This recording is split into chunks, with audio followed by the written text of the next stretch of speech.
ഒരു മിനിറ്റിൽ 150-ലേറെ അനധികൃത കുടിയേറ്റക്കാർ. 3 ദിവസം കൊണ്ട് 60,000-ലേറെ മനുഷ്യരാണ് സ്പെയിൻ സ്വയംഭരണ പ്രദേശമായ സയൂത്തയിലേക്ക് ഇരച്ചെത്തിയത്. മത്സ്യചാകര പോലെ കരക്കെത്തിയ ആ മനുഷ്യരെ ചുറ്റിപ്പറ്റി നടക്കുന്ന ആഖ്യാനങ്ങളിലേക്കും അതിൻ്റെ സത്യാവസ്ഥകളിലേക്കുമാണ് ഇന്നത്തെ ഫാക്ട് ആൻഡ് ഫോക്കസ്. വന്ന മൊറോക്കോക്കാരെല്ലാം തങ്ങൾ കബളിപ്പിക്കപ്പെട്ടതാണെന്ന സത്യാവസ്ഥ മനസ്സിലാക്കി മടങ്ങിപ്പോയി. എന്തായിരുന്നു ഈ മിന്നൽ കുടിയേറ്റ ശ്രമത്തിനു പുറകിലുള്ള കാരണം? ആർക്കൊക്കെ അതിൽ പങ്കുണ്ട്? സ്പെയിനിന് ഇതിലൂടെ ഉണ്ടായ ആഘാതങ്ങൾ എന്തൊക്കെയാണ്? ഈ കുടിയേറ്റ ശ്രമത്തിന് പുറകിൽ പ്രവർത്തിച്ച, ഇതിനുശേഷം പ്രചരിച്ച പച്ചക്കള്ളങ്ങളുടെ കെട്ടഴിക്കുകയാണ് ഫാക്ട് ആൻഡ് ഫോക്കസ്. ഈ അതിവേഗ കുടിയേറ്റ ശ്രമത്തിനു പിന്നിൽ ചില പച്ചക്കള്ളങ്ങളുടെ കഥയുണ്ട്. അതിലേക്ക് ആദ്യം വരാം. ഇൻസ്റ്റഗ്രാം, ടിക്ടോക്ക് നുറുങ്ങു വീഡിയോകളാണ് ഇതിന് പിന്നിലുള്ള പ്രധാന കാരണമെന്ന് പറഞ്ഞാൽ വിശ്വസിക്കാൻ പ്രയാസം തോന്നുമെങ്കിലും അതാണ് സത്യാവസ്ഥ. റീലുകളിലൂടെ ഗ്ലാമറൈസ് ചെയ്യപ്പെട്ട ഒരാക്ടിവിറ്റിയായിരുന്നു മൊറോക്കൻ അതിർത്തി പ്രദേശങ്ങളായ ഷ്നിദക്കിൽ നിന്നും ബലൂനേഷ്യയിൽ നിന്നും സ്പെയിൻ സ്വയംഭരണ പ്രദേശമായ സയൂത്തയിലേക്ക് നീന്തിക്കടക്കുന്നത്. അതിനോടുകൂടെ മൊറോക്കക്കാർക്കിടയിൽ ഒരു പച്ചക്കള്ളം കൂടി പ്രചരിക്കുകയുണ്ടായി. ഇപ്പോൾ സയൂത്തയിൽ എത്തുന്നവർക്ക് സ്പെയിൻ സർക്കാർ അഭയം നൽകുന്നുവെന്ന പച്ചക്കള്ളം. അത് പ്രചരിപ്പിച്ചതാവട്ടെ മൊറോക്കൻ മനുഷ്യക്കടത്ത് സംഘങ്ങളും. സ്പെയിൻ കോടതിയുടെ ഒരു വിധിയെ തെറ്റായി വ്യാഖ്യാനിക്കുകയും പ്രചരിപ്പിക്കുകയും ചെയ്യുകയായിരുന്നു ഈ സംഘങ്ങൾ. അതിലൂടെ ആയിരക്കണക്കിന് മൊറോക്കോക്കാരാണ് കബളിപ്പിക്കപ്പെട്ടത്. ഫിനിദക്കിൽ നിന്നും ബലൂനേഷിൽ നിന്നും കടൽ മാർഗം വെറും 4 മൈൽ മാത്രം ദൂരമുള്ള സയൂത്തയിൽ നീന്തിയെത്തിയപ്പോഴാണ് വന്നവർക്ക് കാര്യം പിടികിട്ടിയത്. ഇവിടെ അഭയവുമില്ല, നിയമപരമായ അംഗീകാരവുമില്ല. എന്തിനേറെ പറയുന്നു, മതിയായ ഭക്ഷണമോ വസ്ത്രമോ ലഭിക്കാൻ ഒരു സാധ്യതയുമില്ല. കാരണം സ്പെയിനിൻ്റെ സ്വയംഭരണ പ്രദേശമാണ് സയൂത്തയെങ്കിലും അത് നിലനിൽക്കുന്നത് വടക്കേ ആഫ്രിക്കയിലാണ്. വെറും 80,000 മനുഷ്യർ മാത്രം താമസിക്കുന്ന ഒരു കുഞ്ഞു പ്രദേശമാണ് സയൂത്ത.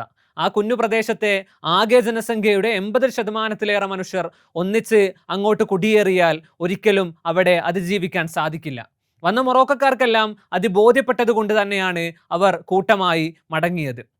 അതിൽ സ്പെയിൻ മിലിറ്ററിക്കോ പോലീസിനോ വലിയ അധ്വാനമുണ്ടായിട്ടില്ല എന്നതാണ് വാസ്തവം. സ്പെയിൻ മിലിറ്ററിയെയും പോലീസിനെയും സംബന്ധിച്ചിടത്തോളം സയൂത്തയിലേക്കുള്ള മൊറോക്കക്കാരുടെ ഇരച്ചുകയറ്റം അത്ര വലിയ തലവേദനയും ഒരു പുതിയ സംഭവവുമല്ല. ഇത് ചരിത്രത്തിൽ ആദ്യമല്ല എന്നതാണ് അതിന് പുറകിലുള്ള പ്രധാന കാരണം. 2021 സമാന സാഹചര്യം ഉണ്ടായിട്ടുണ്ട്. സ്പെയിനിന് ഇതൊരു പുതിയ സംഗതിയല്ല. കൂടെ മറ്റൊരു വലിയ ഭൂമിശാസ്ത്രപരമായ യാഥാർത്ഥ്യം കൂടിയുണ്ട്. സയൂത്തയിൽ നിന്നും സ്പെയിനിൻ്റെ മെയിൻലാൻഡിൽ ഈ അഭയാർത്ഥികൾക്ക് എത്തിച്ചേരുക ഒരിക്കലും സാധ്യമല്ല. സയൂത്തയുടെയും സ്പെയിനിൻ്റെ മെയിൻലാൻഡിൻ്റെയും ഇടയിൽ 600 മുതൽ 700 കിലോമീറ്റർ വരെ ദൂരമുള്ള ജിബ്രാൾട്ടർ കടലിടുക്കുണ്ട്. അത് നീന്തിക്കടക്കുക അസാധ്യമാണ്. ഫെറിയോ വിമാനമോ മാർഗമല്ലാതെ വന്ന അഭയാർത്ഥികൾക്കൊന്നും സ്പെയിനിൻ്റെ കരപിടിക്കാൻ സാധിക്കില്ല. അതുകൊണ്ടാണ് സയൂത്തയിലെത്തുന്ന അഭയാർത്ഥികളെ വലിയ അക്രമമോ പ്രതിരോധമോ ഇല്ലാതെ സ്പെയിൻ പോലീസ് സ്വീകരിക്കുന്ന വീഡിയോകൾ നമ്മൾ കണ്ടത്.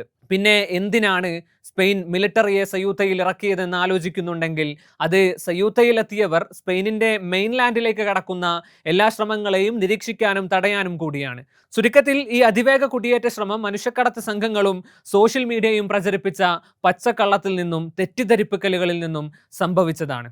ഈ കുടിയേറ്റ ശ്രമത്തെ ചുറ്റിപ്പറ്റി പ്രചരിക്കുന്ന ചില തെറ്റായ സോഷ്യൽ മീഡിയ നറേറ്റീവുകളിലേക്ക് വരാമിനി.